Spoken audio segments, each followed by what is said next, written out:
1130 रुपयाचा टाटा कन्झ्युमर थेट 1450 पर्यंत जाऊ शकतो का?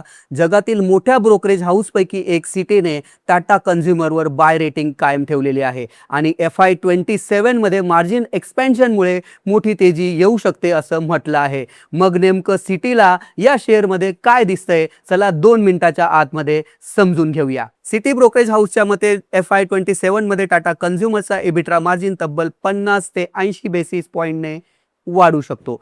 यामागची मुख्य कारण म्हणजे टी बिझनेसमध्ये सुधारणा, कॉफी कॉस्ट नॉर्मलायझेशन, टाटा संपन्न आणि प्रीमियम फूड सेगमेंटमधील मजबूत वाढ. कंपनीने FY26 मध्ये पहिल्यांदा 20,000 रुपये कोटीपेक्षा जास्त रेव्हेन्यू नोंदवला आहे आणि रेव्हेन्यू 15% ने वाढून 20,290 कोटीवर पोहोचला, तर नेट प्रॉफिट 20% वाढून 1,547 कोटी झाला. मॅनेजमेंटच्या मते पुढील काही वर्षांमध्ये EBITDA मार्जिन 20% पेक्षा जास्त नेण्याचं मोठं लक्ष्य आहे. फायनान्शियल इयर 2027 मध्ये टी एक्झॅक्ट कॅपॅसिटी एक्सपॅन्शन आणि कॅपिटल फूड्स, ऑर्गॅनिक इंडिया आणि हेल्थ अँड वेलनेस कॅटेगरीज ग्रोथला चालना देऊ शकतात.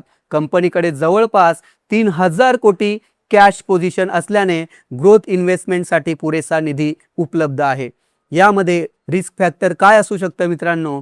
पण लक्षात ठेवा की टी आणि कॉफीच्या कॉमोडिटी प्राइसेस जर पुन्हा वाढल्या तर मार्जिनवर दबाव येऊ शकतो. तसेच FMCG सेक्टरमधील स्पर्धा आणि कन्झ्युमर डिमांडमध्ये मंदी हा देखील एक मोठा धोका राहणार आहे. तर सिटीचा विश्वास आहे की मार्जिन एक्सपान्शन आणि प्रीमियम प्रोडक्ट ग्रोथ यामुळे टाटा कन्झ्युमर फायनान्शियल इयर 2027 मध्ये आउट परफॉर्म करू शकतो. तुमच्या मते टाटा कन्झ्युमर 1,450 पर्यंत जाईल की नाही? आम्हाला कमेंटमध्ये नक्की सांगा आणि अशाच स्टॉक मार्केट रिलेटेड महत्त्वाच्या अपडेट्ससाठी बुल IQ मराठी चॅनलला सबस्क्राईब करा. व्हिडिओमधली माहिती महत्त्वपूर्ण आहे, आवडली असेल तर लगेच लाईक करा. भेटूया नवीन विषयासह नवीन व्हिडिओमध्ये. तोपर्यंत बुल IQ टीमकडून तुमचे धन्यवाद.